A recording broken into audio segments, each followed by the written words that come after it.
بسم اللہ الرحمن الرحیم۔ السلام علیکم خواتین و حضرات، میں ہوں آپ کا جنید سلیم اور آپ دیکھ رہے ہیں انصاف ڈیجیٹل۔ ناظرین، پاکستان نے شاندار سفارتکاری سے امریکہ اور ایران میں جنگ بندی کرائی، جس کی پوری دنیا میں ستائش ہو رہی ہے۔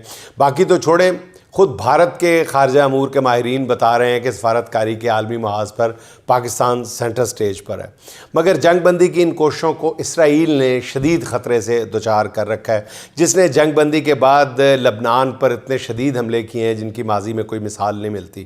اسرائیل نے پورے لبنان پر 10 منٹ کے دورانیے میں کوئی 100 مقامات پر فضائی حملے کیے ہیں، جس سے 254 افراد جاں بحق اور 1100 کے لگ بھگ زخمی ہو گئے ہیں۔ اس پر کسی شرمندگی کی بجائے نیتنیاہو نے کہا ہے کہ لبنان پر حملے بند کرنا جنگ بندی کا حصہ ہی نہیں ہے۔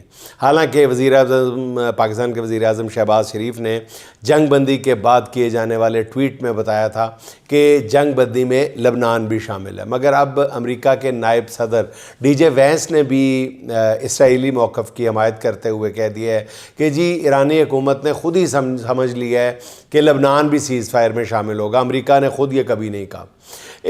ان تمام حالات سے پتہ چلتا ہے کہ اسرائیلی جنگ بندی سے اسرائیل جو ہے وہ اس جنگ بندی سے کسی صورت خوش نہیں ہے، اس لیے وہ پوری کوشش کر رہا ہے کہ کسی بہانے یہ جنگ بندی ختم ہو جائے اور وہ امریکہ کے ساتھ مل کر دوبارہ ایران پر حملے شروع کر دے۔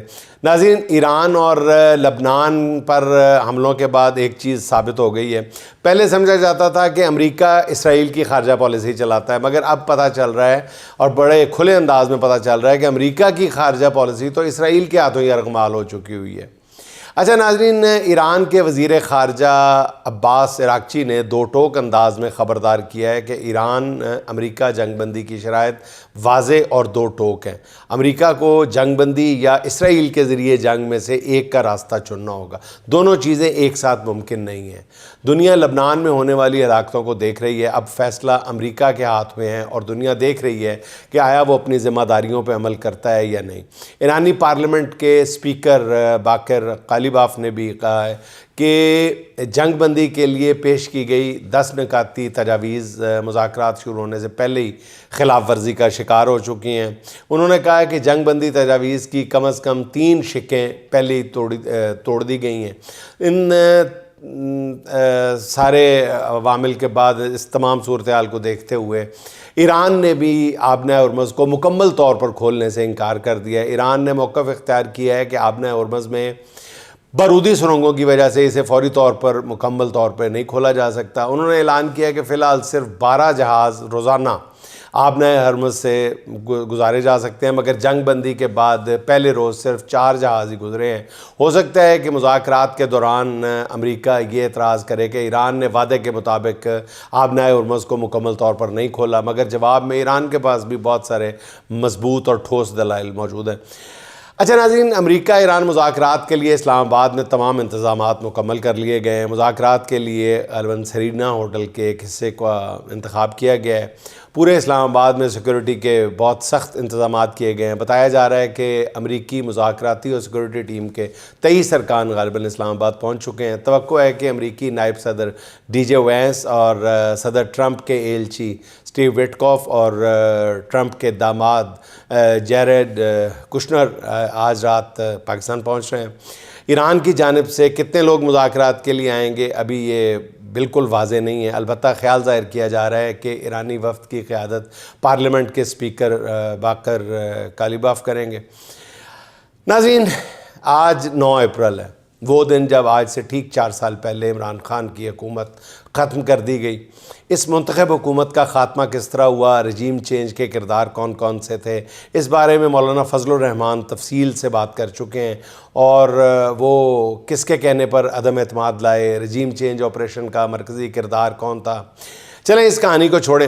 بیرسٹر سلمان صفدر نے عمران خان سے جیل میں ملاقات کے بعد ایک بیان جاری کیا ہے، جس کے مطابق ان کی اپنے موکل عمران خان سے 1 گھنٹہ تک ملاقات ہوئی ہے۔ بیرسٹر سلمان صفدر نے بتایا کہ جی خان صاحب کو القادر ٹرسٹ کیس سمیت تمام قانونی معاملات پر جامع بریفنگ دی گئی ہے۔ خان صاحب کی مجموعی صحت اچھی ہے، حوصلے بلند ہیں اور وہ پہلے کی طرح غیر معمولی طور پر مضبوط اور توانا ہیں۔ آنکھوں کی پیچیدگیاں اب بھی باقی ہیں، البتہ تھوڑی بہت بہتری ضرور آئی ہے۔ 2 ہفتوں بعد ان کا مزید علاج کیا جائے گا۔ خان صاحب نے القادر کیس کے حوالے سے بہت واضح ہدایات دی ہیں اور زور دیا ہے کہ ضمانت کی درخواستیں مضبوطی کے ساتھ لڑی جائیں، کیس کے میرٹس پر فیصلہ طلب کیا جائے۔ تاہم خان صاحب اور ان کے اہلیہ کو تقریباً 24 گھنٹے تک انتہائی تکلیف دہ قید تنہائی میں رکھا جا رہا ہے۔ انہیں کتابوں، ٹی وی اور فیملی یا وکیلوں تک کوئی رسائی نہیں دی جا رہی۔ یہ سلوک ناظرین ذہن میں رکھیں کہ اس شخص کے ساتھ ہو رہا ہے جو اس ملک کا سابق وزیر اعظم ہے، قومی ہیرو ہے، ایک سوشل ریفارمر ہے۔ جیل میں ہونے کے باوجود اس کی اپنے ملک کے بارے میں جذبات کا اندازہ اس بات سے لگایا جا سکتا ہے کہ اس نے حکم دیا ہے کہ ملکی مفاد میں پی ٹی آئی اپنا کل ہونے والا جلسہ منسوخ کر دے۔ عمران خان نے اس سے پہلے بھی کئی مواقع پر حکومت کو ریلیف دیا ہے۔ تحریک انصاف نے ایک بار پھر اپنی سیاسی مصلحت پر ریاست کی ضرورت کو بظاہر بالادست قرار دیا ہے۔ اب حکومت کی باری ہے کہ وہ بھی ضد چھوڑ کر عمران خان کی ان کے اہل خانہ سے ملاقاتیں بحال کرے اور انصاف تک رسائی کو ممکن بنائے۔ ایک طرف ناظرین تحریک انصاف نے اپنا جلسہ منسوخ کر دیا، جس کے جواب میں حکومت نے عمران خان کی بہنوں پہ ایک نیا مقدمہ بنا دیا۔ پولیس کی مدعیت میں درج ہونے والی ایف آئی آر کے مطابق علیمہ خان اور ان کی بہنوں ڈاکٹر عظمیٰ خان اور نورین نیازی نے تقریباً 400 سے زیادہ کارکنوں، جن میں سے 35 نامزد ہیں، باقی نامعلوم تھے، کے ساتھ مل کر اڈیالہ جیل کے باہر توڑ پھوڑ اور ہنگامہ آرائی کی ہے۔ ایف آئی آر کے مطابق اس موقع پر 13 گاڑیاں قبضے میں لی گئی ہیں، جن میں پیٹرول کا 30 لیٹر کین ہے، کانچ کی 15 بوتلیں ہیں، روئی کے 2 گولے ہیں، 5 ماچسیں اور 25 ڈنڈے برآمد کیے ہیں۔ ایف آئی آر کے مطابق عمران خان کی بہنیں اس سے پیٹرول بم بنانا چاہتی تھیں، یعنی حکومت نے اعلان کر دیا ہے کہ وہ تحریک انصاف کے ساتھ کسی طرح کی مفاہمت کی خواہش مند نہیں ہے۔ پی ٹی آئی کے لیے حکومت کے پاس ایک ہی پالیسی ہے کہ اسے پوری طاقت سے کچل دو۔ یہ بہت ناظرین تکلیف دہ صورتحال ہے۔ تنگ آمد بجنگ آمد والی بات تو سنی ہی ہوگی۔ اللہ ہمارے ملک پہ، ہماری مٹی پہ، ہماری دھرتی پہ رحم فرمائے۔ ناظرین ذرائع کے مطابق عمران خان نے 2 خاص پیغام بھجوائے ہیں۔ ایک پیغام وزیر اعلیٰ کے پی سہیل آفریدی کے لیے ہے اور دوسرا پیغام پارٹی کے سیکرٹری جنرل سلمان اکرم راجہ کے لیے ہے۔ عمران خان نے آفریدی کو پیغام دیا ہے کہ وہ اگلے 10 روز کے دوران کے پی میں ایک بہت بڑا پاور شو کریں، یعنی ایسا جلسہ کریں جو عرصے تک یاد رکھا جائے۔ اس پیغام کی سہیل آفریدی نے بھی تصدیق کر دی ہے۔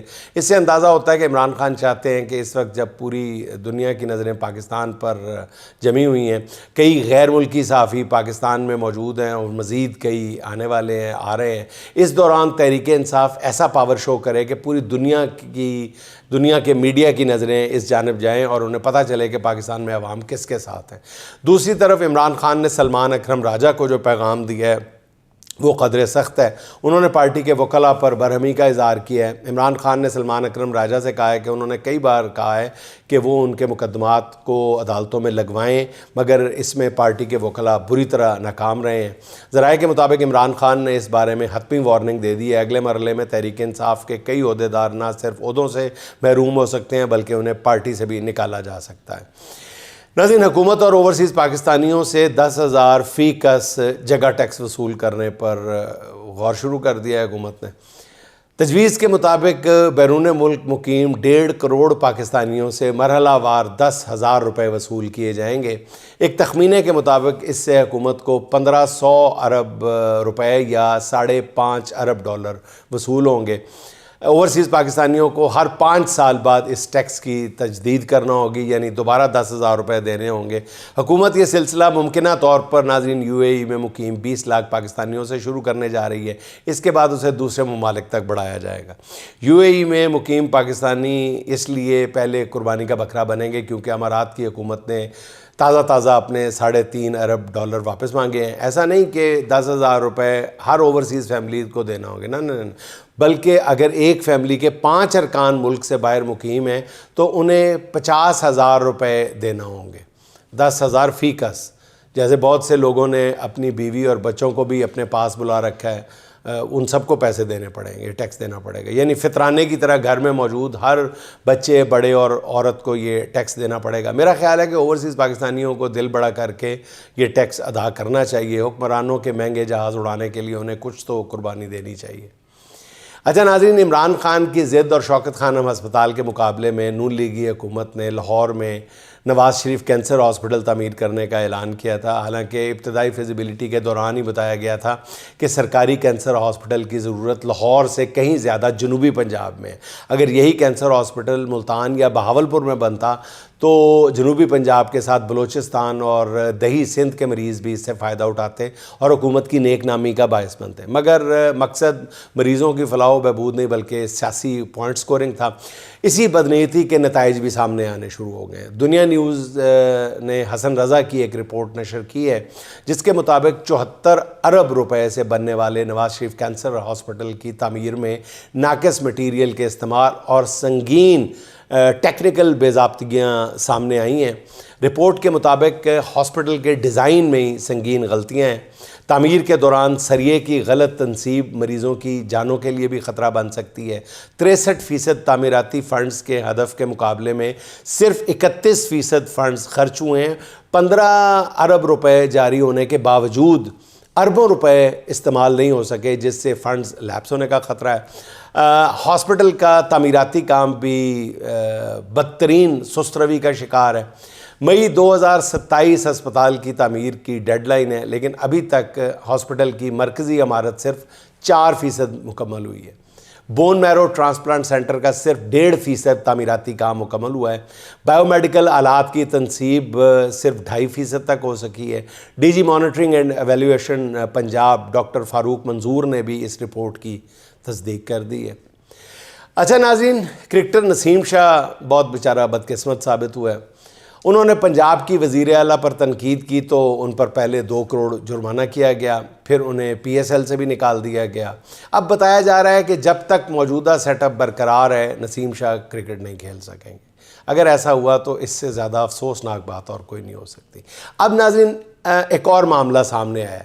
شاہد آفریدی کے داماد معروف cricketer fast bowler all rounder Shaheen Shah Afridi نے بہت کھل کر ضرورت سے زیادہ ہی وزیر اعظم شہباز شریف کی تعریفیں شروع کر دی ہیں، اور انہوں نے کہا ہے کہ شہباز شریف کی وجہ سے انہیں اپنے پاکستانی ہونے پر فخر محسوس ہوا ہے۔ پی سی بی اور حکومت کے اکابرین نسیم شاہ کے کیس میں پوری قوم کو بتا رہے تھے کہ کسی بھی کھلاڑی کو سیاست میں حصہ نہیں لینا چاہیے، یعنی ان کو صرف سیاست میں حصہ لینے کے لیے کہ پاداش میں 2 کروڑ روپے جرمانہ کیا گیا ہے۔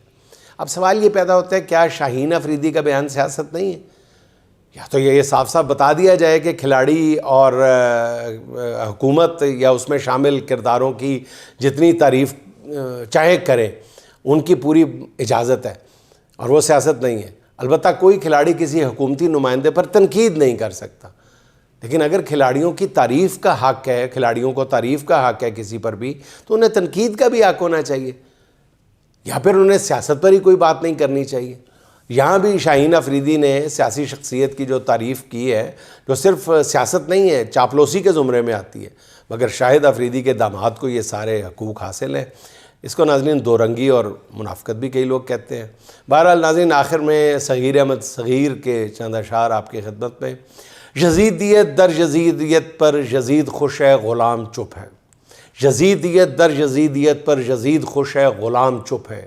ستم تو یہ ہے حسینیت کے بڑے بڑے تھے جو نام چپ ہیں۔ ہمارے پیروں میں بیڑیاں ہیں، لگے ہوئے ہیں لبوں پہ تالے، مگر یہ دنیا سمجھ رہی ہے ہم بصد احترام چپ ہیں۔ حلال کیا ہے حرام کیا ہے یہ جب بتانے کا وقت آیا، حلال کیا ہے حرام کیا ہے یہ جب بتانے کا وقت آیا، تمام منکر نہیں کے قائل خطیب چپ ہیں، امام چپ ہیں۔ دلیل دے کر منائیں کس کو، صغیر منطق بتائیں کس کو، دلیل دے کر منائیں کس کو، صغیر منطق بتائیں کس کو۔ صدا بصحرا سے کیا ملے گا، سو خود سے کر کے کلام چپ ہے۔ صدا بصحرا سے کیا ملے گا، سو خود سے کر کے کلام چپ ہے۔ ناظرین، خوش رہیں، خوش رکھیں۔ آپ سے ملاقات ہوگی انشاءاللہ اگلے ولاگ میں۔ اللہ حافظ۔